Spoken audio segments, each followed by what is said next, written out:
Hello, guys, welcome again, and we are back with our new episode of Art Saga Dialogue powered by Infilux LED lights. Personally, I have been waiting for this episode since long, and today we have architect Veeram Shah from Design.ni.Dukaan.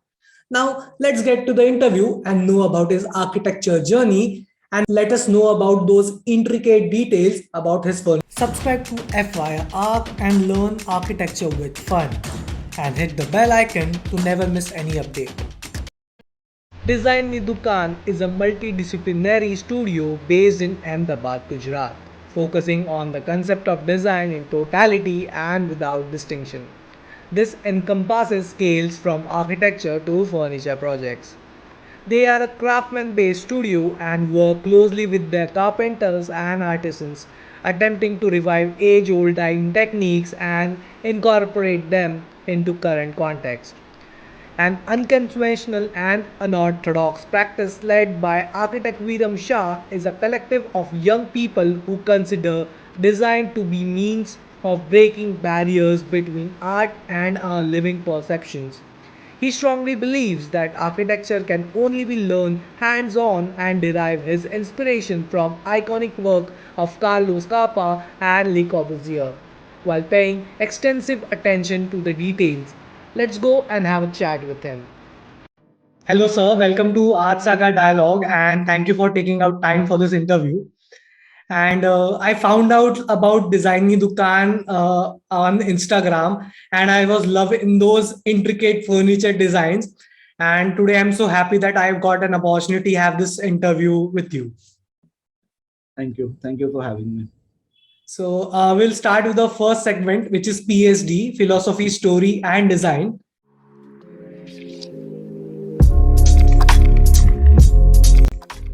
So my first question to you is how you came up with the name of Design Ni Dukaan and what is your design philosophy? So I belong to a small town in South Gujarat called Navsari.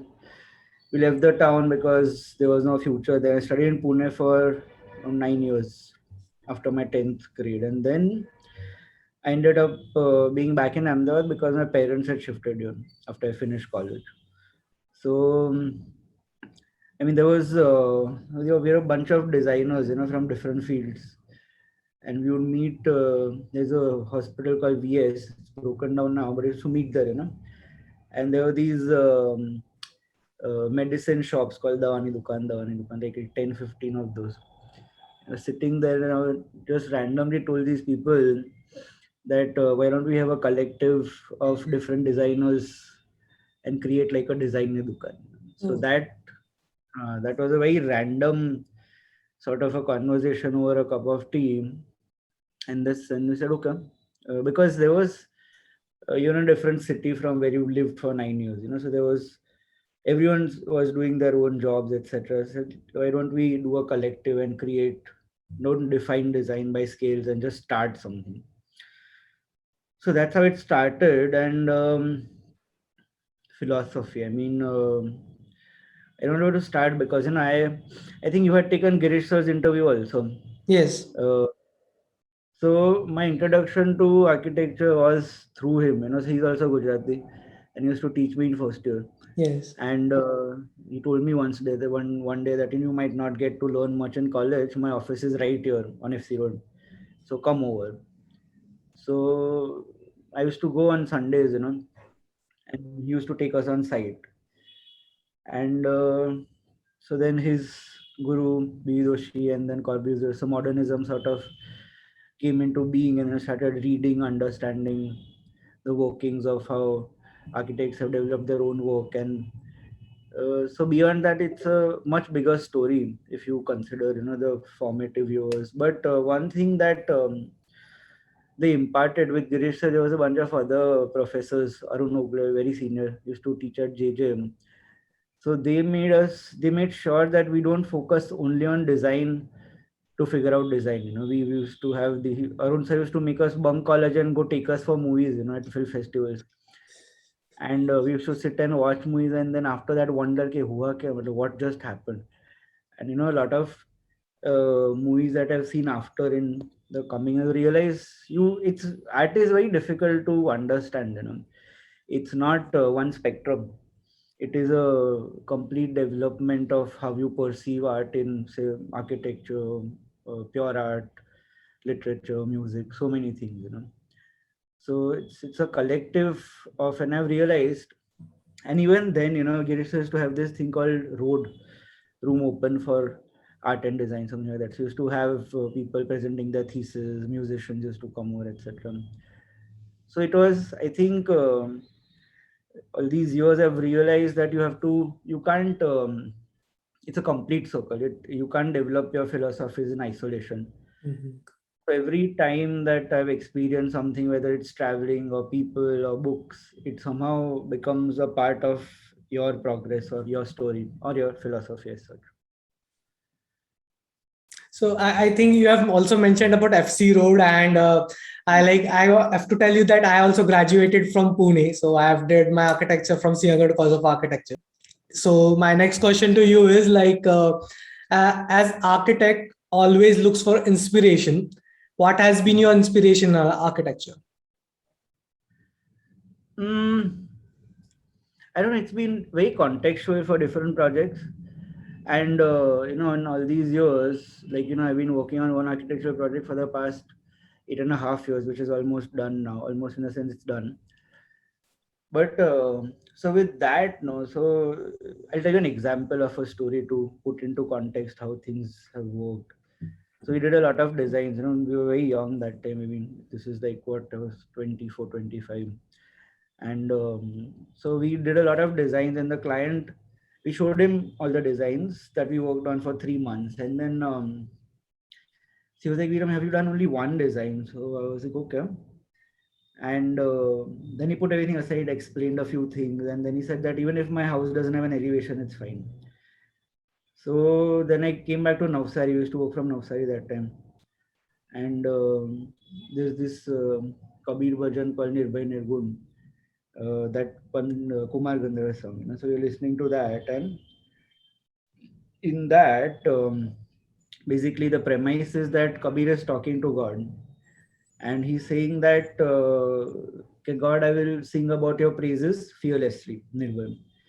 But then in a certain paradox, he is asking God, okay, you are formless, shapeless, odorless. So how do I sing about your praises when you have no form? So Kabir works in these paradoxes, and then we sort of decided to create that whole house without an elevation, because the client also mentioned that I don't need an elevation. So then it became about the experiences, about how it unfolds as you move about it. When you stand outside, you don't see anything but these bare, retaining concrete walls.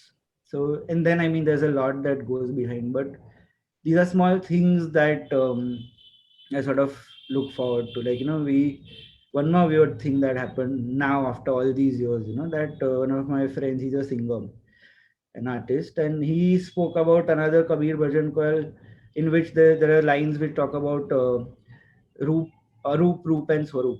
So, when you have a thought or when you process something, it's always shapeless, formless, Arup. And then it gets a certain form, which is Roop, and then it gets the highest form that it should, then it becomes Swarup, that is the truth of that, this. So with that, we thought of starting a new company called Rupa Roop, where we figure out some sort of antique pieces and see how we can give it life, etc. So I will not have any direct answers to anything that you ask me, because one reason I don't give interviews is because I'm also asking the same questions that you ask me to myself, and that is why, and I hope that I never have answers to those, because that is how the progression happens, Yes. because to quantify it, there are too many things, as architects, there's the site, there is context, there is sun path, there are so many quantifiable things, but I have always looked at the intangible sometimes to define my story or my work. I think between the talk you mentioned about the project you were working on, and I think that is the curved house which has many small pockets about the light, and I am be following that project since when I have followed the page, and I love those spaces where there's a path, there's a courtyard and the tree and there's a hall and that's play of light. I think that project is going amazing, and I'm looking forward to it how it gets completed. No, we've just learned about the publication rights, etc. So we've not put out anything anymore. In fact, Drupad Shukla is a filmmaker and a photographer. So then we are making a small film on that. So one more dialogue, very interesting. So I explained what I explained to you to him about. So he told me, give me a context. Then he came up, him and Bhavik, he's the editor. They came up with this idea that in a way, Nirbhay Nirgun, fearless and formless is also a child. So I said, "Whoa!" So now we are trying to make a film where the child is exploring the spaces through his perspective. So he's wandering around on the walls, and the rain's coming, and so basically the most interior part of the project is the pool and the private areas. Yeah. So in a way, he's searching for the pool. So it's very interesting how these stories develop, and with so many different people. These conversations, I think these dialogues are essential because Yeah. it is you can't define art to be right or wrong. You can, if you look at Corbusier also, like, there are so many criticisms about him, which even I feel sometimes, but there is a certain truth to what and how he perceived everything, whether it's a door, a vehicle, town planning scheme, or whatever it is. He might have failed, but at least there was a vision to the way that he thought. Yeah. I'm definitely waiting for that film when it comes out, and I'll watch it. So my next question to you is your architecture experience as a student and as a practicing architect now. It's a very nice question actually, because I was in college for 7 years. So I belong to a small town. There was the reason to take so that was a time when everyone was taking engineering up, Yes. because that was a norm. Yes. Okay, वही करना है, you finish your 4 year course, get a good job, go to America, they would do a master's, and a lot of my friends had also done. Then me and my friend Kalpak, he's also practicing in Pune studio. So I told Kalpak, यार ये engineering तो I science level I can't do. So please figure out something easier. Kalpak was, architecture seems easier, तो वो कर लेते हैं. मतलब चलो ठीक है. And then after, so I was always exposed to a lot of literature, music, etc. When I was younger. I've learned string instruments since a very small age, etc. So that there was an underlying sense of knowing the fact that I understand art. But once I met Girish sir and Arun Gogole and all these people, I don't remember all the names, but then I remember once Arun sir, he spoke about the importance of a wooden button on a khadi kurta, for half an hour. And I was like, okay. So basically, it started making sense. And then I spoke to my parents once that, I think that I'm doing what I like, but I might take more time. And I wanted to see the Capitol complex before I did my thesis. So I took one more drop that time because, like, when you know that you're starting to understand things, there's always, at least for me, there's always an angst as to why don't I know it enough, because I knew that once I get out of college, there's going to be this rut of joining a job and all of that, how it entails. So with college, I think the most that I got out of it was from the library, because that's something Girish told me, that you sit in the library, make notes, and gather as much knowledge as you can. Otherwise, I think there is a big gap between a practice, what completes a practice, the how do you make a contract, after all these years I still fail to make a contract, and there's one clause that is added every time we sign another project, some loophole or the other. Yes. And in a way, contracts are very difficult to work with smaller practices like ours, but we send it so the client knows that these things are a part of how it works. And yeah, I think, and that is why so I've never worked with anyone, I've not had a mentor, I would have only interned. And from that internship I realized that the architectural um, sort of, the projects don't match up to the practice, which is, and I also worked with a lot of senior architects, and I have a lot of respect for everyone that I worked with.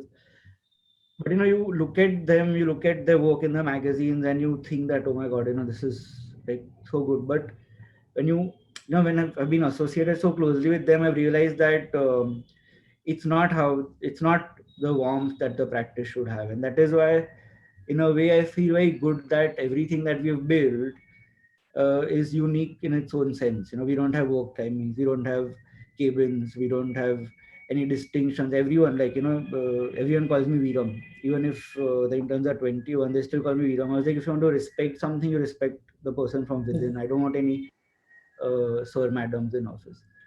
So this is, I think it's something that's taken a lot of time to understand, because obviously, I mean, the idealism is too much. You can't create a hippie colony, which in a way we have, but there are still, we've been refined. It's like it's always in progress. The work is always in progress. But yeah, in a way, I think we have created something which is unique. So we have architects, we have interior designers, we have musicians, we have so many different people coming in. There are so many discussions happening, and what happens is that your mind is always engaged. There is no there's no straight line of how I think a practice works. I mean, I find it to be very intuitive, and I think that's the way. I don't really know, how a practice should be run, but this is how I run it, and there's a lot of love and warmth between us and the clients, etc. And I always tell my clients, "Okay, whatever happens now, we have to part ways with very happy memories, because we know how stressful this is, and we are. This is not at the position to dictate things to them. Nor do I like dictating things, and I'm sure there's always a way out where it balances out what they want and what I want. So yeah, like a lot of difference in between. But I think that's, in a way, it's good that the colleges let us figure it out on our own. But yeah, there, and also in retrospect, there should be more younger practices which try to sort of not follow the norms that were followed by architects 30 years ago. Not making corporate structure no matter how much work you do. Correct. One thing about architecture is like every day there's something new, and every day that new things always inspires you. So moving on to our next segment, which is knowing the process.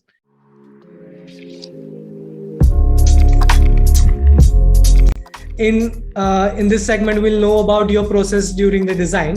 So we want to know a project which is close to your heart.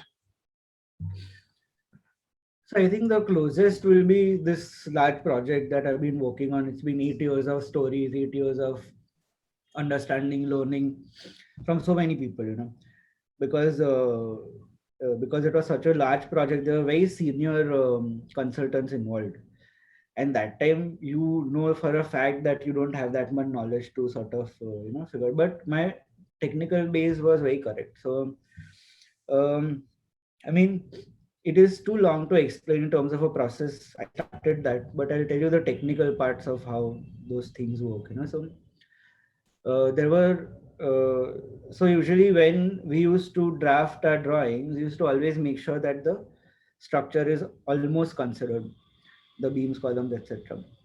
And then we would send those drawings to the consultant. And the structure was so spread out that it had to be divided into three parts. So sorting that out. Then there was this large water tank which was cantilevered out, and Sailesh bhai, there's a firm called Saurashna, very senior. So the Veeram, you can't have such a large cantilever, and you have to have one pin.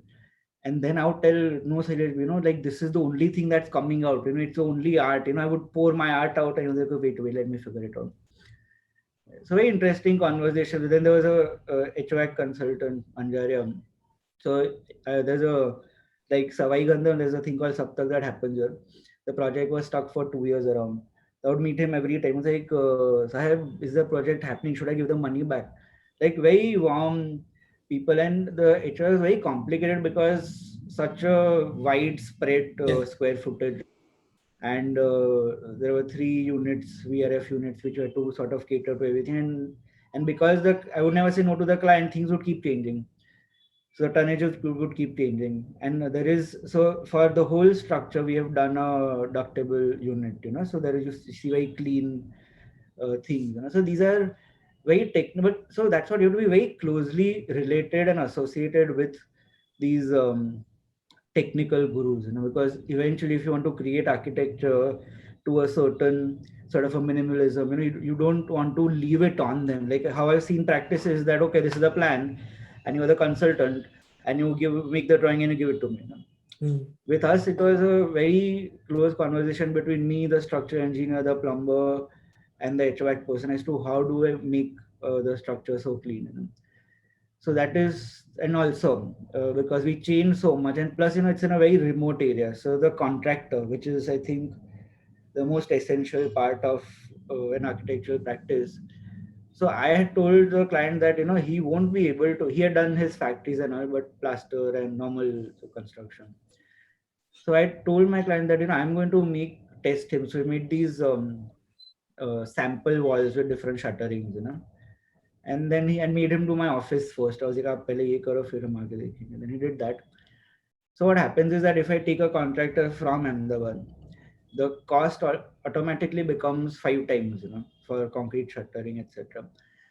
And I realized and I knew that he won't be able to create that level of finesse in terms of the shuttering, etc. And that was something like anticipated imperfections. And we've done like wooden patterns in the shuttering.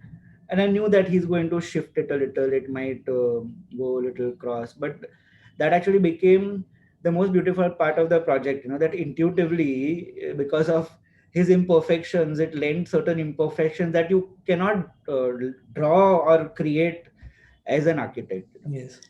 And then there's so much, consider the amount of money that goes and you convert that into 3 or 4 times.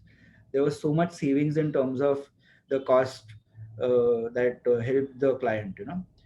So these are technical processes, and I think most people ask me. I'm so glad that you're asking me architectural stuff, because honestly, I'm so sick of defining furniture, etc. Because and honestly, furniture is too easy, it's too easy, and because this has been going on for so long, and we've not been able to put it out, people have not been able to appreciate our skills in such a large sense.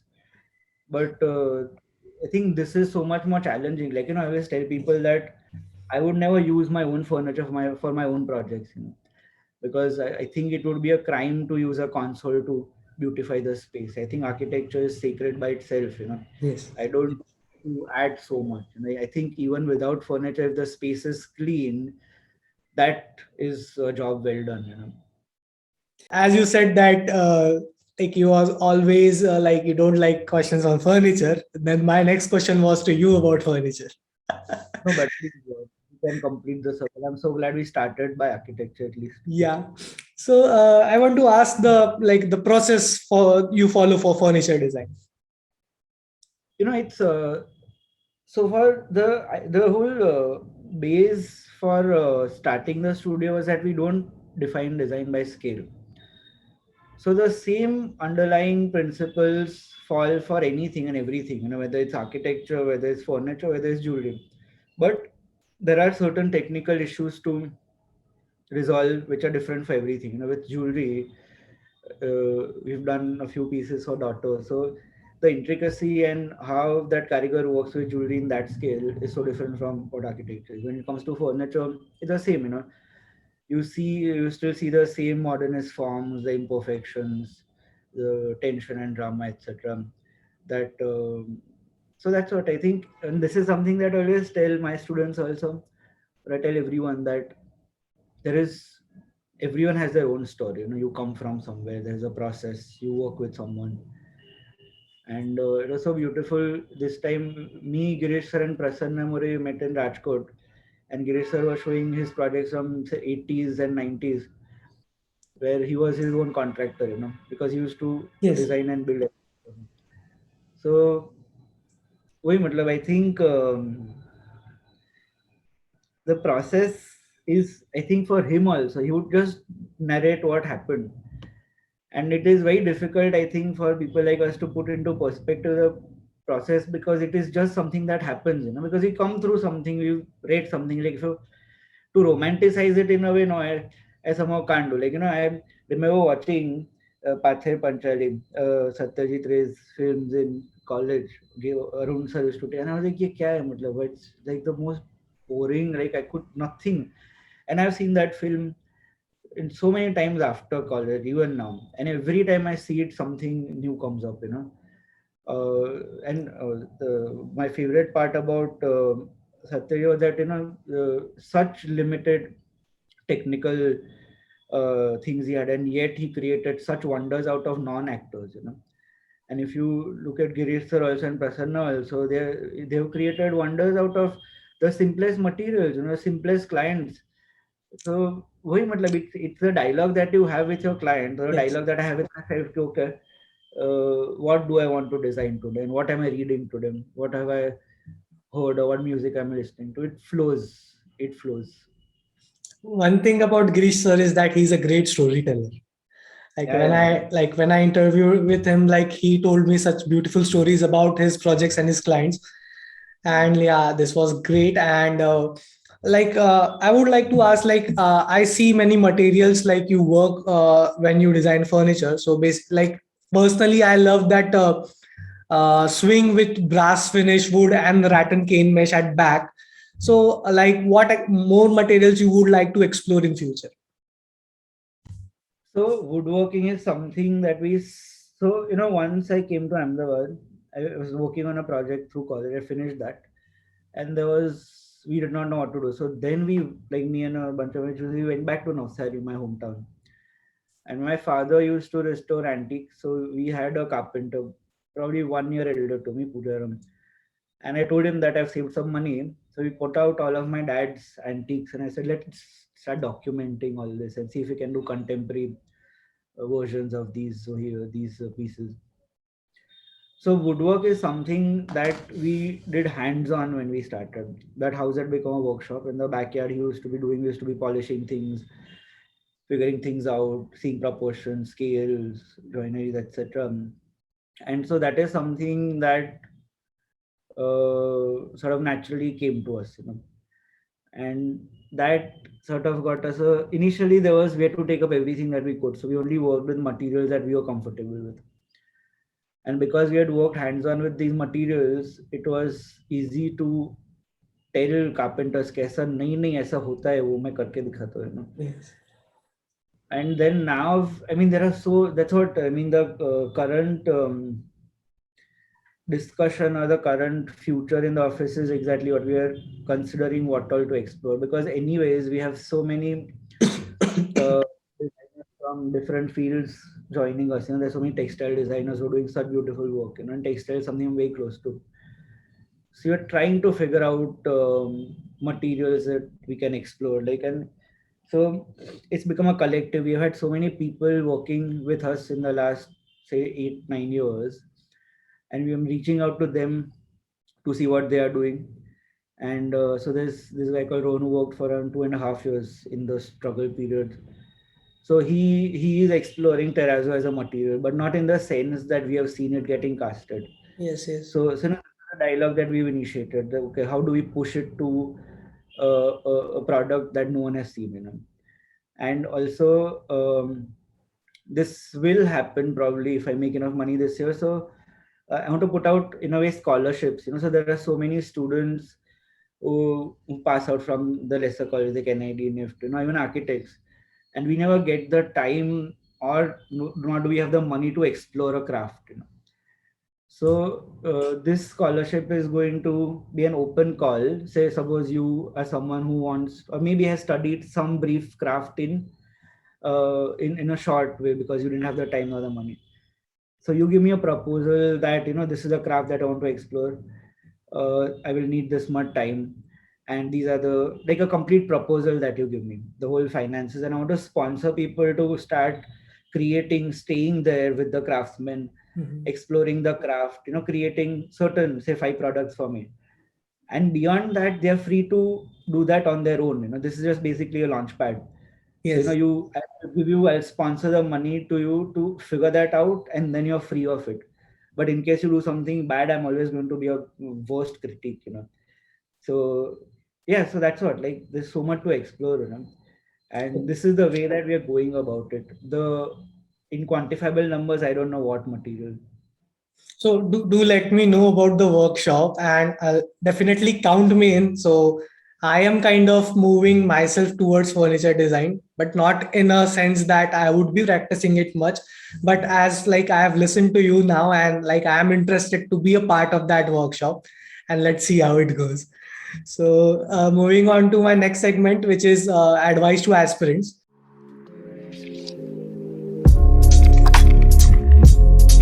So, you being a partly a craftsman-based studio, can you give him advice how to deal with vendors or carpenters, etc.? Mm, I think build a strong base. See, you define yourself. This Suresh Bedi, I think, had mentioned once that there's tangibles and intangibles. Now, tangible is what you can build.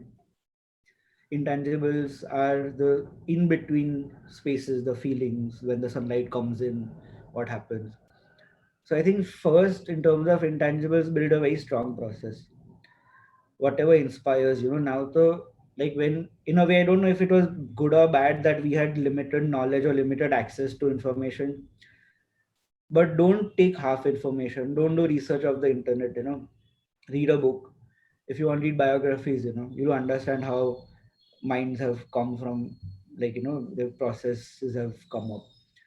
And then see what I mean. There's so much out now. There's so much pop culture, and you realize that collecting sneakers would be a thing. It's like the world is opening out in a very different way. So I don't know what inspires you, but at least create a story where there are themes that inspire you. And so, once that is done, you know that I want to create the practice in a certain, for me, even if I don't relate to a practice, but I see that they've tried something different, I have so much respect, that it's not something that, okay, fine, people are using the genre chairs. So everyone wants to put the genre chairs, that, people are using cane and wood. So now everyone started, like, it just becomes a trend. And I think Yeah. the most important is to not follow a trend, create your own trends and be bold. I mean, that is, so I think once you figure that out, then you also have to figure out what kind of craftsmen or contractors or vendors do I need to execute these themes, and I'll tell you now, I think there are, when terrazzo had started, there were very few people who were doing that. Now you see there are so many people doing so much better work in terms of and there are good contractors also. So this is, I know when you start, it will be limited to figuring out the cost and the contractors, etc. But धीरे धीरे, if you develop those details, when you make a mistake, you will know that, yeah, this is a mistake I made. So next time, if you take the process further and create something even more complex, you know that I have to resolve that detail and cannot do the same mistake again. In the same way, even if your budgeting is wrong, you realize that no, this is the way that it has to be budgeted to the client. So I don't think that you should worry too much about the execution. I think first build a process, the execution will happen. You might fail at it, you should fail at it. It is okay. And that's what, that if you do a detail which has been done and done, it's easy. It's fine, it's done, But if you create a detail on your own, you might fail, but you'll figure out a process where that I failed at this, so I should probably correct this. I still do that, there are technical issues with every new piece that we make, and the idealism of having a complete customization, etc. So we never said no. We said, okay, let's create things, and then the whole dialogue with the carpenter, with the fabricator, how to resolve it. So have a dialogue. Why not? Definitely. I think everyone will learn from this. And one more question to you, that if someone wants to start their own practice in furniture design or product design, what is your advice for them? So when we started, I think we're the only people doing a certain level of customization, and now there are so many people doing like really good work. My only problem is sometimes with people just not imitating, but like mindlessly figuring out, okay, teak and brass is something that works, So I think one, again, that please first define a style which creates a niche for in the market. Do a market study and see what's not there. There are so many like materials, what we spoke of. There are so many materials that you could be exploring. So don't just dive into it mindlessly because you think something might sell. Because I tell you, if you don't reinvent yourself now, and there are so many professionals, imagine the amount of colleges. imagine the amount of knowledge that comes out. So if you don't make a niche out of yourself in the market, then it's going to be a problem. So you have to reinvent yourself every 6 months, every year. We did something we had to, because we had to run the office. There was money to be made, etc. But take some time. And plus, because I had been in college for so long, so it was a very long, long struggle. We by the time I was 30, there was barely anything in my hand. So thoda, learn to understand the fact that good things sometimes take time. So research on hone your craft, and don't think that I put out two, three, I put out a collection like that, it will work. No, there are too many people doing honest this. There are too many people doing beautiful work in the market. So if you want a sustainable practice in products and furniture, just figure out how do you stand out. What is your USP, and what materials or what details or what visuals are you giving that don't exist in the market. Fill that gap. That is essential.